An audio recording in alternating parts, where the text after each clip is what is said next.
홍시의 사열 라디오 지금 시작하겠습니다. 안녕하세요. 저는 이제 30대 후반을 바라보는 결혼 3년차 여자입니다. 남편은 저보다 연하예요. 남편은 시어머니가 얻어준 점포에서 정형외과를 운영하고 있습니다. 저는 제 건물 중 몇 개는 제가 직접 관리를 다니는데 그중 하나가 남편의 병원이 있는 건물이었고요. 평소처럼 건물을 둘러보고 나오다가 계단에서 발을 헛디뎠는데 때마침 남편이 운영하던 병원이 있었고 그저 하찮은 염좌 환자였는데도 정성스럽게 진료해주는 모습에 반하게 되었습니다. 그렇게 남편에게는 제가 먼저 데이트 신청을 하였고 처음에는 제가 그냥 근처에서 일하는 직장인이라고 속이며 만남을 시작했습니다. 사실 사람 인성이라는 게 주머니에서 나오는 건데 저희는 경제적으로 어려운 면이 없었고 서로에게 잘 맞춰가면서 연애를 했습니다. 그리고 시간이 흘러서 저희는 자연스럽게 서로 결혼에 대해서 이야기를 하게 되었습니다. 연애할 때 남편 집에 놀러가서 시어머니를 처음 만났는데 그때부터 시어머니는 우리 의사 아들 데려가는 사람은 정말 땡 잡은 거라며 근데 그게 저는 아닌 것처럼 말씀하시더라고요. 남편은 머쓱하게 웃어 보이며 시어머니한테 그런 얘기 좀 하지 말라며 자기보다 잘난 사람이 얼마나 많은데 그런 소리라냐고 다그치지만 시어머니의 자식 사랑은 식을 줄을 모릅니다. 그러면서 만날 때마다 항상 똑같은 얘기를 하세요. 자기 아들이랑 결혼하려면 뒷바라지 정말 잘해야 된다면서요. 연상이라고 남편 이어잡고 휘두를 생각하면 가만 안 두겠다면서 저한테 엄포를 놓더라고요. 그렇게 1년 넘게 앵무새처럼 같은 말을 계속하시더니 끝내 상견례장 할 때는 선 넘으시더라고요. 의사 남편 얻으면 제 인생 피는 거 아니냐며 저희 친정에 예단으로 5억은 해야 하는 거 아니냐고 하시더라고요. 저희 부모님이 금전적으로 워낙 여유가 있으신 분들이라 의사 그까짓 거 뭐가 대수라고 저렇게 유세냐 하실 수 있어요. 강남역 5분 거리에만 부모님 명의로 건물이 5개가 있거든요. 괘씸하다고 결혼 엎어야 되는 거 아니냐는 얘기까지 나왔는데 그때 당시에는 무슨 세기의 만남이라도 되는 거 마냥 제가 눈이 뒤집혀 있는 상태였습니다. 결국 부모님 설득 끝에 결혼은 진행하기로 하고 했고 시어머니께는 현금 예단으로 3억하고 대신 집이랑 운수 제가 해가는 걸로 해서 얘기가 되었습니다. 아마 시어머니는 제가 못마땅해서 그 금액 부르면 없어서 파토 날 줄 아셨던 것 같더라고요. 물론 작은 돈은 아니지만 그동안 운용하면서 현금 보유분이 좀 있었기에 가능했습니다. 어차피 남편이 의사 생활하면 이제 그 수익도 저희 집 수익이니까요. 그렇게 저희는 큰 문제 없이 결혼 생활을 시작하게 되었습니다. 남편은 그때까지만 해도 제가 친구네 부동산 투자 회사에서 같이 일하는 정도로 알고 있었지만 저는 건물들이랑 제 자산을 직접 운용하기에 정말이지 하루 9시간이라는 업무 시간이 항상 부족하더라고요. 다른 분들이 생각했을 때 그래도 좀 여유 있게 일하는 거 아닌가 싶겠지만 사람 쓰자니 아깝고 혼자 하자니 조금 벅찬 딱 그 상태라서 조금 바쁘게 살고 있습니다. 남편도 보니까 정신없더라고요. 병원 일이라는 게 평일에 이틀은 야간 진료도 있고 토요일 오전은 오전 진료도 있다 보니 저희가 함께 보낼 수 있는 시간은 거의 일요일 하루 정도밖에 없더라고요. 처음엔 남편이 아쉬워하는 척하면서 저한테 얘기하더라고요. 페이 닥터를 하나 고용할까 하는데 어떻게 생각하냐면서요.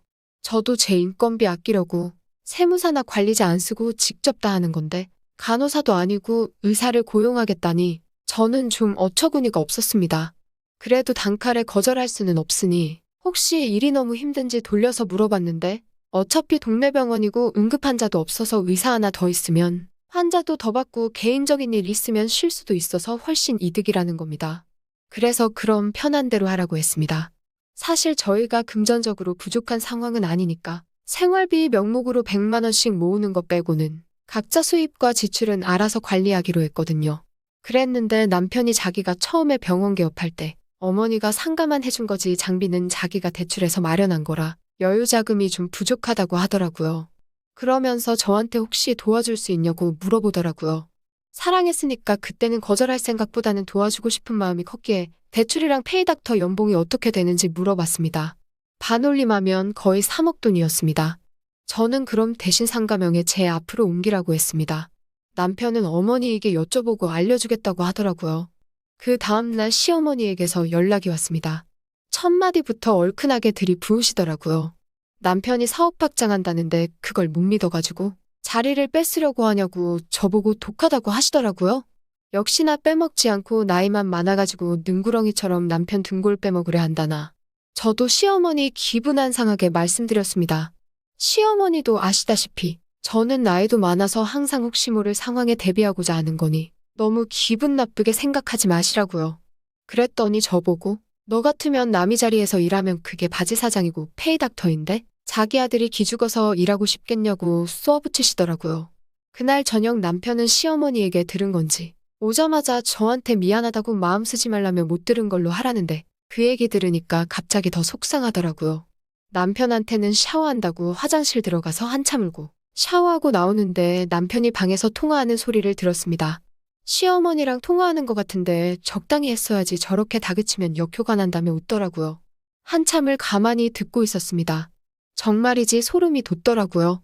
일단 확장부터 야금야금하고 그 다음 장인 거 건물 챙겨서 이혼하면 재혼하는데 문제없다며 희망회로 부지런히 돌리고 있더라고요. 저는 침착하게 일부러 샤워 끝나고 나오는 척 소리를 냈고 남편은 그렇게 통화를 마치더라고요. 그리고는 남편에게 태연하게 얘기했습니다. 시어머니 나한테 현금에단 받은 거랑 지금 병원 빼고 제가 3억 보태줄 테니까 병원 크게 확장할 생각 있냐고 물으니 눈이 휘둥그레지더라고요. 근데 그게 회사 명의로 되어 있고 내가 산다고 해야 그 값에 주는 거지. 밖에서 매물로 나가면 아마 더 비싸질 거라고 얘기했더니 자기가 바로 시어머니한테 얘기해보겠다고 하더라고요. 남편은 눈이 뒤집혀서 그 오밤중에 시어머니한테 전화해서 필사적으로 설득하더라고요. 시어머니는 의심하셨지만 남편이 눈이 돌아가서 저러고 있고 제가 아무것도 모르고 남편을 사랑하는 바보라고 믿고 계시니 일이 그렇게 어렵지는 않았습니다. 심지어 제가 드린 3억은 무서워서 투자도 못하고 예금으로 고스란히 가지고 계셨습니다. 그렇게 병원 정리하고 제가 드렸던 현금에단 다시 회수하기까지 시간은 그리 오래 걸리지 않았습니다만 저는 남편에게 그 자리가 그 사이에 다른 사람이 웃돈 주고 가져가 버렸다고 어떡하냐며 조금 더 기다려보자고 했습니다. 남편은 자기가 땡전 한 푼 못 버는 백수가 된 사실은 인지하지 못한 채 저 하나 믿고 알았다고 기다려보자고 합니다. 그렇게 한 달 정도가 지나고 여느 때와 마찬가지로 이갈며 복수를 기다리고 있었습니다. 남편과 집에서 저녁 먹고 있는데 시어머니한테서 전화가 오더라고요. 상당히 부드러운 톤으로 아직 좋은 소식 없냐며 자기가 사실 용돈이 다 떨어졌다고 하더라고요. 얼마나 통쾌하던지요. 알았다고 전화 끊는 대로 보내드리겠다고 했습니다. 그리고 5만 원 입금해드렸습니다. 곧 이어 시어머니한테서 바로 전화가 오더라고요. 잘못 보낸 거 아니냐면서요. 제가 정확하게 보낸 거라고.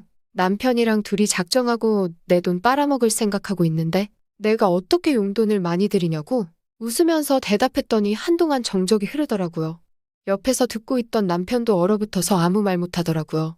그렇게 전화 끊고 1시간 채 걸리지 않아서 시어머니가 저희 집에 도착하셨습니다. 절 보자마자 납작 엎드려서 정말 파리처럼 빌더라고요. 다른 거 안 바라니까 병원 정리한 거라도 돌려달라고 하시네요. 그래서 저는 이거 어차피 안 따져봐도 남편이 귀책 배우자라 저한테 위자료 뱉어내야 하는 거 아시냐고 물어봤더니 한 번만 살려달라고 그거 전 재산 털어서 들어간 거라고 위자료 주고 나면 자기네 길바닥 나 앉아야 한다고 하더라고요.